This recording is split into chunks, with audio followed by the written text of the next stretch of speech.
Do you have burning questions that you need answered? Or maybe you want to just hear from other fantasy managers who have the same questions as you. In this episode, we're going to be doing a live Q&A for fantasy basketball points leagues.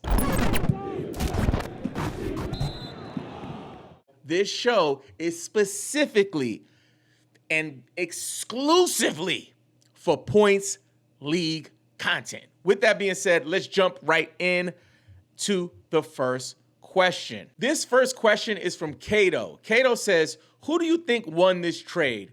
Rudy Gobert and Miles Bridges for Nick Claxton and Cat. So first of all, just looking at it without rankings in front of me, and again, I have a really bad memory, guys. I have to pull up my rankings to look at this stuff. I don't be out here fronting like I have a photographic memory. But I would say, just looking at it right here on this screen, it looks fair. It looks fair. Now let's go through it. For me, Rudy Gobert for points league, solid. Miles Bridges, solid. Nick Claxton, solid. I believe Karl-Anthony Towns is the best player in this trade. And for me, when I'm looking at a trade or trying to make an assessment on a trade, I typically try to find out who is the best player and then how is it balancing out from there. So for me, I really like the Cat side of this trade, but again, I still believe it is a fair trade. So this one is from Leonardo F. Braga. What up, Leonardo? Thank you so much for your question. He says, what's up, Robin? What's up, my guy? Which package would you prefer? Cade and Duren or Curry and Cam Thomas? I play in a sleeper lock-in format, which you can only use one match per week. Love from Brazil. My man Leonardo, I love sleeper lock-in mode. I also like game pick mode. Listen, anything points league related, we will be here to serve you. So let's take a look at this. So for me, I like the fact that Cade has a little more upside than Curry, right? Where they're comparable. Maybe many would say that Curry is maybe a little more valuable than Cade right now. I think that Cade's upside is really the play here. So I love that Cade is younger. He just seems like he could exceed expectations. Where with Curry is in a decline. So even if Curry is 5% less productive than he was, he's still going to be good. But Cade is ascending. So for me, that I like. So the best player in the deal, I think it would be between Cade and Curry. I'm leaning towards Cade. And then when we talk about Duren, for a lock-in mode format, you're going to get the points from his double-doubles, which is phenomenal. Like, he is literally a walking double-double machine, like just cranking him out, double-double, double-double. I say he reminds me of prime Andre Drummond, right? Who, ironically enough, used to play for Detroit. So for me, I like that.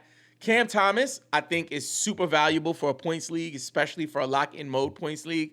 So I think it's a fair trade. Me personally, I like the Cade Duren specifically because of the upside of Cade, because there's no telling how good he can be. His ceiling is still yet to be seen. Where with Steph Curry, his best days are long gone, and he'll slowly but surely regress over the next few seasons. So hitting up the Discord for questions really quick.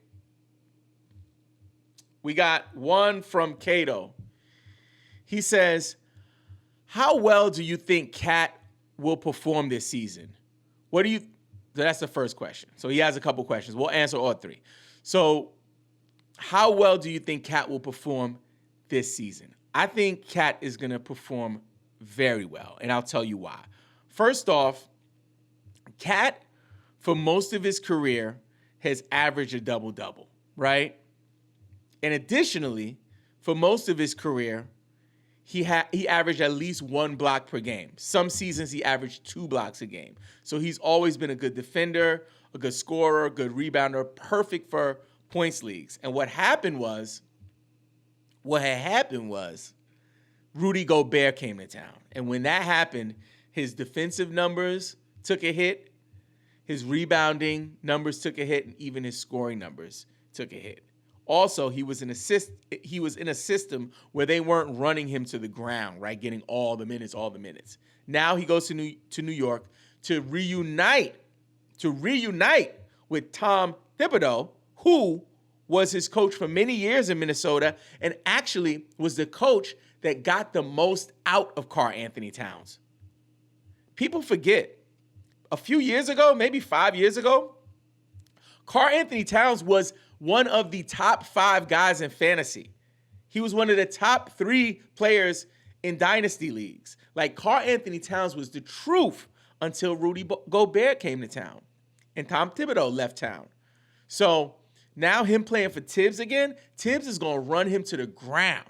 And that's going to be value for fantasy managers. So I think Karl-Anthony Towns is going to have a phenomenal season, and he should be moving up your draft boards. Next question is also from Cato. He says, what do you think about Chris Paul and how he will perform, especially since Devin Vassell is out? That's a great point, Cato. I think that I was interested in Chris Paul anyway, even with Devin Vassell being healthy when he was healthy. But now that he's out, there's going to be extra value for a number of players on that team.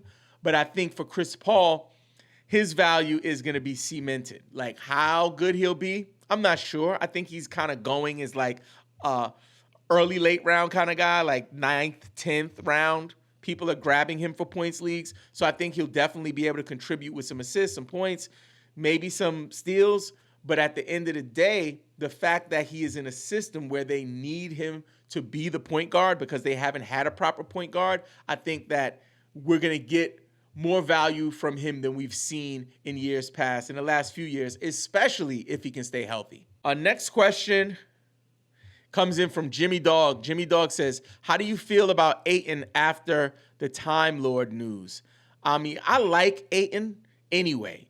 Whatever's happening with Time Lord, I didn't get that news yet, but whatever it is, I am totally fine with Ayton. I'm high on Ayton. I think that he needed a change of scenery to be wanted, to feel like he's needed on the team.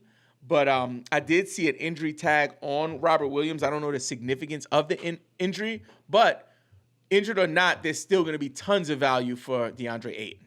BetOnline is the world's most trusted betting platform and your number one source for everything football. BetOnline has every stat, every matchup, and even live odds and spreads to bet on during the games. Think you know your stuff? Get in on our $200,000 mega contest and pick 5 games against the spread every week for your chance at weekly prizes and a share of $200,000.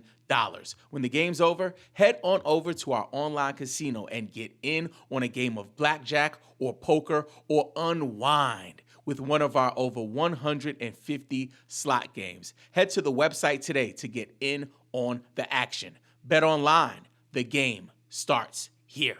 Next question is from Kobe Sharp. Kobe Sharp says, how you feeling about Kyrie, Paul George, who are on the older side? Also, we'll answer that one next. So the first one is, how you feeling about Kyrie, Paul George, who are on the older side? I still like both of those guys. I don't think they're at that level like a LeBron or even KD and Curry, where I see like more of a sharp decline. They definitely still have value, especially Kyrie. One thing you want to be really mindful of for Kyrie is making sure that you pay attention to your playoff schedule, because the Dallas Mavericks have a 2-game week during the playoff season for fantasy basketball. So that's one thing you want to pay attention to. But for me, season-long value, Kyrie Irving is probably going to cook with hot grease. Like, he is in his bag. I'm all about both of these players, despite their age. Next question Kobe Sharp had was, also, we both know Ben Simmons is trash. My guy. But would you still rather him over someone like Whitmore, Anthony Black? That's a good one. You know, comparing and listen, let me bring it back on the trash. So I'm not saying that Ben Simmons is trash because he's an NBA player, right? So I give respect to the craft, right? There's only a few people in the world who get to do that job, and Ben Simmons is one of them. He just calls in sick a lot. right? You work with somebody who's really good at your job, whatever you do. Maybe you work at Amazon, right? Maybe you work at Chick-fil-A. They be banging out the orders really fast, but they call out sick twice a week, every week. And that's kind of where I am with Ben Simmons. So for me, I like maybe some of the rookies more than Ben Simmons. Maybe not someone like Black, you know, even though he's still a young guy, I would be interested in some of the rookie class. And just because we saw a little bit of Anthony Black, so we know somewhat what we'll get. He might get better, and obviously a second year for young players is always an opportunity for a sophomore leap. But for me, I'm just out on Ben Simmons. So I would definitely take those guys, but specifically I'd be targeting some of those rookies. Notorious has one. This is a good one. I wish I could take some time to think about this deeper, but he wants to know top 3 breakouts, my top 3 breakouts for this season, in my opinion. The first person that comes to mind is Immanuel Quickley. I just think that, you know, getting a full season to kind of just lead a team for the first time in his career, he has all of the tools. He has the size. He just has the speed. So I really am interested to see what he'll do. Then I think that someone like Chet Holmgren could make the leap. I think that he was good last year. I think he's going to be good this year, but I think he might move into that, you know, second round level where, as in our mock draft that we did recently, someone grabbed him there. But most people for points leagues look at him more of like a third or fourth round player. I think that he could have a second year leap that will take him into that next phase and really be like a strong number 2 to SGA. And then the last person, I think for me, one more breakout candidate would probably be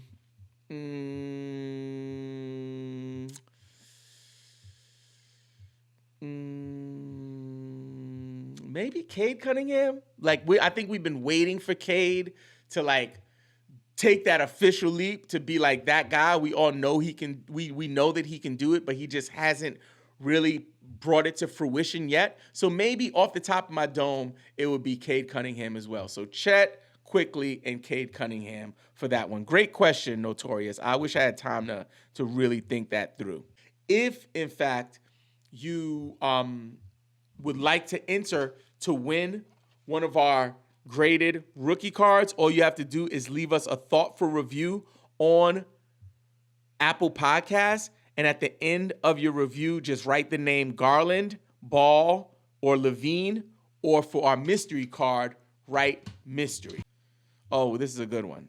Noel says, any sleepers you think for this year? Noel, I'm on the record saying that my favorite sleeper, or one of my favorite sleepers, is Rob Dillingham from the Minnesota Timberwolves.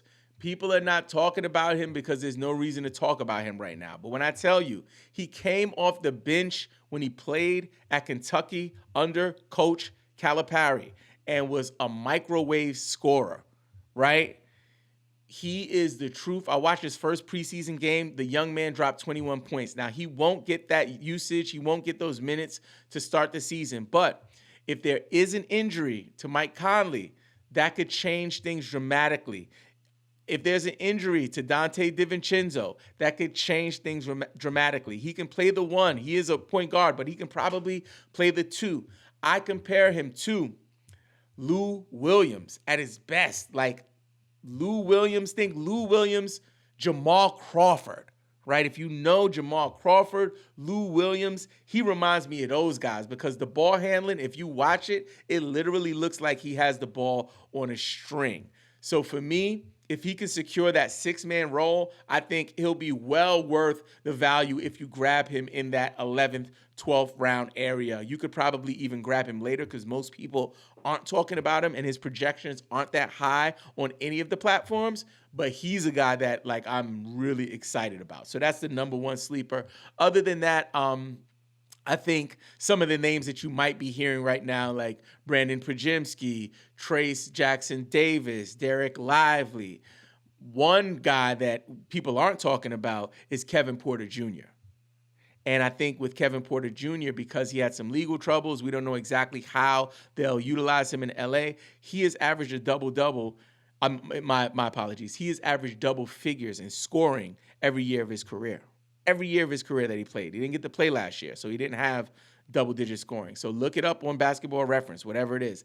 Double digits in scoring every year of his career. So, like, he might not start out getting the minutes that, people might want to see from him, especially if they draft him, but give it time, because one thing about the Clippers that I promise you will happen, someone will get injured.